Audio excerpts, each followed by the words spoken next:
My name is Malik Jared Thompson, and what I am about to share with you happened on the night of August 14th, 2018. That date split my life in two.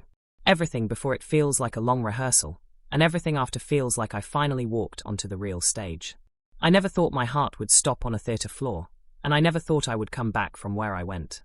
But I did, and I cannot stay silent about it. I was born in 1956 in New Orleans, Louisiana, in a part of Treem where every street corner carried both struggle and music. My earliest memories are of my grandmother's tiny shotgun house, the smell of red beans cooking on Mondays, and the sound of drums echoing from Congo Square. My grandmother raised me after my mother died of an illness I never fully understood, and my father disappeared without leaving a forwarding address. She held me together with prayer and hymns, always telling me, "The Lord sees your steps before you take them, boy. Make sure your dance don't lead you to hell." By the time I was 8, I couldn't stay still when the rhythms started. The city raised me as much as my grandmother did. Brass bands, second lines, jazz clubs, all of it became my classroom. I learned to dance on cracked sidewalks, stomping my feet until the neighbors gathered and clapped along. My grandmother tried to keep me in the church choir, but the lights and music of Bourbon Street called louder. I believed in God, yes, but he was distant, and the stage felt closer, more alive. In the 70s and 80s, I carved out a life as a dancer. I toured with funk groups, stood behind singers most people today only know from vinyl, and even tried out for Michael Jackson's Thriller video. When I didn't make it, I smiled in public, but inside it tore at me. I told myself the nightclub stage would be my pulpit, and the applause would be my choir. And for a long time, I lived that lie.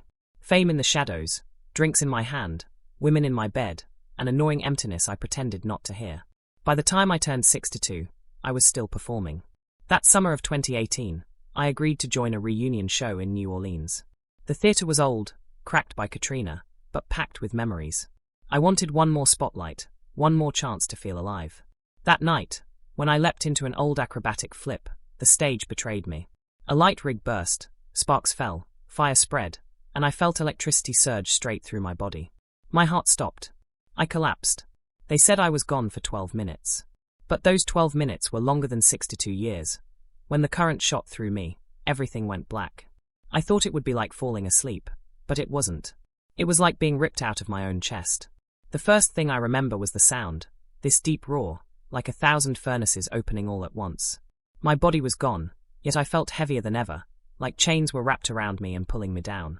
The darkness wasn't quiet. It was alive. I dropped through a void that seemed endless, the air thick like smoke but without oxygen. The farther I fell, the hotter it got, until I felt like my skin was burning even though I didn't have skin anymore. I landed hard, not on earth, not on wood or stone, but on something that felt like cracked glass and molten rock beneath it. The ground breathed heat upward, and in the red glow that flickered, I saw shapes moving. The place looked like a theatre built in hell.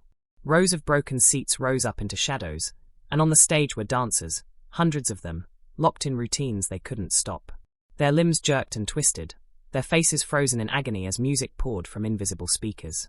But it wasn't music, it was screaming bent into rhythm. Every beat sounded like a human voice being crushed.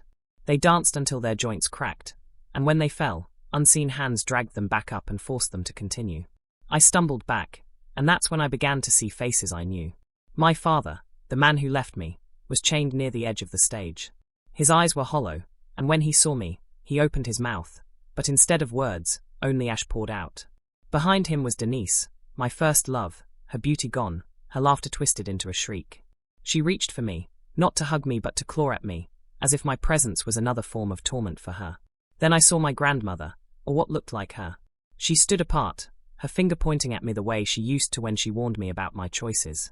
But her face was different here, stretched and warped, as if something else had borrowed her shape just to shame me. She said nothing, but her eyes burned into me with a silent message. I told you this would happen if you turned your gift away from God. The air itself pressed against me. Every step I took felt like walking through tar.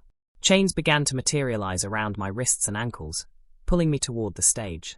I tried to resist, but the harder I fought, the tighter they became, until they cut into whatever part of me still felt like flesh. Then came the voices. Not random cries, but names, my own name, repeated over and over, echoing across the cavern. Malik, Malik, Malik. Each time it was said, I felt my failures laid bare. I looked up and saw dancers I had trained years ago, the ones who had admired me, caught in the same torment. They were shouting accusations, blaming me for leading them into a life of vanity and empty applause. Every criticism I had ever ignored in life now screamed back at me, multiplied, magnified, undeniable. The worst was when the chains dragged me onto the stage. I tried to stand, but an unseen force pulled at my limbs, bending me into a familiar routine. My body began to move against my will, dancing steps I once choreographed, but here every motion caused pain. My legs buckled, my spine cracked, my arms shook as though breaking apart, yet I kept moving because I couldn't stop. The crowd of shadows roared with approval, feeding off my torment the way people once fed off my talent. The smell in that place was unbearable, sulfur mixed with the stench of rotting flesh, sweat, and smoke. Every breath scraped my throat like hot iron. Above, I noticed the mirrors I used to love rehearsing in front of, but here they were shattered. Each reflection showed me distorted versions of myself, drunk, high, prideful, chasing women, ignoring God. They laughed at me in unison, their mouths wide and teeth sharp. I realized then this wasn't just a place, it was a trap made for me, tailored from the life I lived. My stage, my routines, my sins, all twisted into the scenery of my punishment. I screamed, but my voice blended into the music, lost in the endless chorus of despair. I don't know how long I was trapped in that routine, but time didn't feel real there. Every second stretched into eternity, and deep in my soul, I began to understand. This was not a nightmare. This was judgment. The chains tightened and yanked me forward. I tried to plant my feet, but the stage itself slid me into the center like a conveyor of judgment. Something unseen arranged my arms, my hips, my shoulders, and my body began to move the way I had taught it to, the way I had taught others to move. Every pop sent a crack through my bones. Every spin shaved fire along my spine. I heard laughter from the seats where silhouettes sat stacked sky high, a stadium made of shadows. The laughter rose and fell in waves that sounded like applause, and the clap of it struck my skin like stones. An MC I could not see announced a number I knew. It was one of my old routines, the one I used to close with when I wanted to make a room scream my name. The music hit, only it was not music, it was the broken breathing of souls pressed into a rhythm they could not escape. I went through the steps, and each step stitched another iron thread through my ankles. The mirrors above me flashed scenes from my life. Hotel rooms, dressing rooms, the look in a young dancer's eyes when I told her she was nothing without my choreography, the tight smile of a woman I promised to call and never did. Every reflection mouthed the same words back at me. For me, for me, for me. Then the house went silent. The chains slackened. A small circle of light opened at stage left, not cool and blue like a spotlight, but dusty and sickly, as if the lamp itself burned on regret. A figure walked into it. He did not glide. He did not float. He walked like a tired man. He was thinner than the posters, smaller than the myths, and the brightness that used to cling to him in magazines was replaced by a dim glow that barely held around his outline. I knew that silhouette before I knew the face. I knew it from 1,000 imitations and 1,000 failed auditions. I knew it from the ache it left in me. My mouth formed the name without sound. He lifted one hand as if to wave me down from worship. "Do not bow," he said softly. The voice was high and hoarse at once, a whisper that had been used too hard. "That is how we came here." I wanted to run. I wanted to touch him and also to flee his presence. He stood with his arms close to his ribs as if trying to keep himself together. His eyes did not accuse me. They reflected me. In them I saw a stage like mine, crowds like mine, screaming, crying, reaching, and I saw a boy who had once only wanted to dance before God and then learned to live for the roar of strangers. The circle of light around us trembled as if even this moment could not hold steady. "I am not your answer," he said. "I am a sign." Something in me broke open. "What is this place?" I asked. "Why are you here? Why am I here?" My voice cracked and scattered across the seats. He looked past me toward the dancers still forced to move on the far side of the stage, their feet wearing ruts in the floor. "We thought the stage was a temple we could own," he said.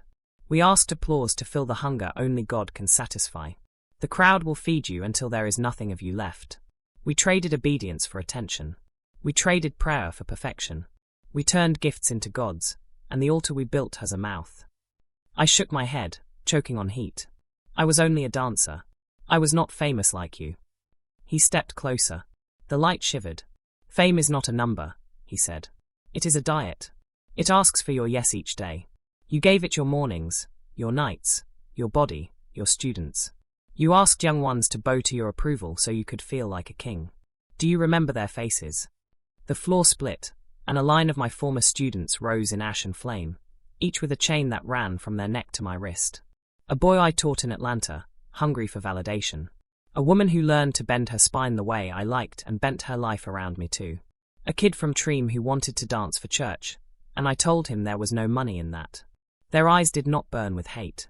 They burned with the echo of what I taught them mattered. The chains hummed with every memory. The figure looked up at the shattered mirrors. The mirror is honest, he said. It will show you who you serve. I could not bear my own reflection. Did we sign something? I asked. Was there a contract? It came out frantic, childish. Something in me wanted a piece of paper I could blame. He lifted his empty hands. Every yes is a signature, he said. Every time you asked the room to love you more than you loved truth, you wrote your name again. The terrifying truth is simple. Worship is not neutral. The stage becomes an altar even when you pretend it is only a stage. Behind him, the broken seats rose and shifted into the shape of a choir loft. Figures in black suits with clipboards formed a line.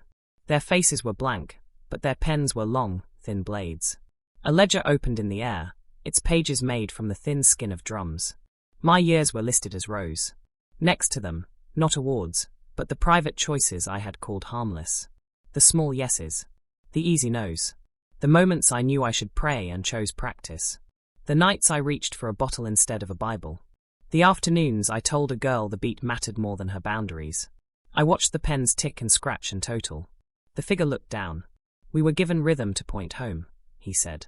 When we used it to build our own houses, those houses locked from the inside. I did not know, I said. But even as I spoke, I remembered my grandmother's finger, her voice saying watch your steps, and I knew I had known enough. He studied me with an ache that seemed to pull him inward. I tried to fix it with more perfect movement, he said. More control. More brilliance. But technique cannot heal worship. Excellence without surrender becomes a crown that sews into your scalp. Around us, the dancers began to collapse again, pulled up again, collapse again, a metronome of misery. I felt my chains tug. Is there hope? I asked. The question felt wrong in that room, like a melody smuggled into a prison. For a long breath he said nothing. The circle of light dimmed until only our faces were visible. I am not the one who gives it, he said. All I can do is point to the wound and tell you the truth I learned too late. You must love God more than the sound of your own name. The audience of shadows leaned forward. Their attention pressed on my chest until my ribs threatened to fold. The ledger closed with a snap that sounded like a door. Two of the blank-suited figures reached toward me with their pen blades. The figure stepped back, as if some rule kept him from moving with them. I am a sign, he repeated, and the circle slid away from me, leaving me again in heat and iron and the empty hunger of 1,000 clapping hands. They hooked the chains and raised me above the stage. The mirrors tilted up to catch me, and I saw not a man but a collage of poses, the angles I had practiced to make strangers feel something and to avoid feeling anything myself. The pen blades drew near, ready to cut those poses into me like tattoos I could never escape. I arched and twisted, begging, confessing with every breath I still had. I told the truth I had never told out loud, that I loved the raw more than I loved righteousness, that I had become a priest of my own name. My words fell like sparks and died before they hit the floor. The chains jerked. The ceiling opened into a red mouth. The stage tilted toward a pit where the music became a single long note of despair. I slid toward it, scraping, reaching for something that was not there. The last thing I saw before the pit swallowed me was the figure at the edge of his small light, head bowed, as if he were praying or as if he were remembering the first time he had danced for joy instead of survival. I stopped fighting. There was no ladder inside me. I let go, and the darkness took me, just as the pit closed over me. A brilliance shattered the dark. It was not fire, not stage light, but a living radiance that pierced everything. Out of it stepped Jesus, robed in white, eyes burning with both judgment and mercy. The chains around me snapped like paper. He lifted me from the pit and whispered, I gave you rhythm to worship, not to waste. Your steps can still return to me. I woke in the hospital gasping, my chest raw where the paddles had shocked me back. The memory of chains and screams clung to me like smoke. I wanted to dismiss it as a dream, yet every detail burned sharper than reality. For weeks I wrestled with it, half craving the old stage, half terrified of its cost. At night I heard Michael's warning echo, and by morning I found myself whispering prayers I had not spoken in 40 years. I knew I could not return to the same life. The stage that once fed me now felt cursed. So I began teaching children in small church halls, showing them that dance could be prayer, not performance. I told my story in hushed voices, warning them not to worship applause. Each step I took became an offering back to God. My heartbeat, once stopped by fire and electricity, now marched to a new rhythm: obedience, surrender, and hope. Looking back now, I can point to the exact second when everything changed: August 14th, 2018. The night my heart stopped and my soul was dragged into a place I never believed I would see. That stage of torment, the faces of people I once knew, the voice of a man the world still worships, and the light of Jesus pulling me free, all of it is carved into me deeper than scars. I cannot ignore it, and I will never forget it. When I left the hospital, people wanted to treat me like nothing happened, like I should just be thankful I survived cardiac arrest. But I knew the truth. I had not simply died and come back. I had been shown where my life was headed, where my worship of self was leading me, and what mercy looks like when it bursts into hell itself. That knowledge is both a weight and a gift. It demands change. I gave up the nightclubs and the old life. I walked away from the shadows where applause had been my god. Now I speak in community centers, in churches, even in street corners where dancers gather, and I tell them what I saw. Some laugh, some walk away, but others lean in with tears, because deep down we all know how easy it is to trade our souls for a little glory. I tell them, dance belongs to God. Every gift does. Use it to honor Him, or it will own you. I am not perfect, not even close. I wake up some mornings still hearing the roar of those shadow crowds, still feeling the pull of pride. But I fight differently now. I pray. I repent. I listen. And every time I step, I remind myself who gave me breath to move in the first place. My life now feels like a beginning, not an ending. I was 62 when I died, but I feel younger now than I did at 40. My heartbeat is steady, and my soul walks lighter. I do not chase stages anymore, I chase purpose. And I know that when my time truly comes, I will not be falling into darkness again. I will be dancing in the light.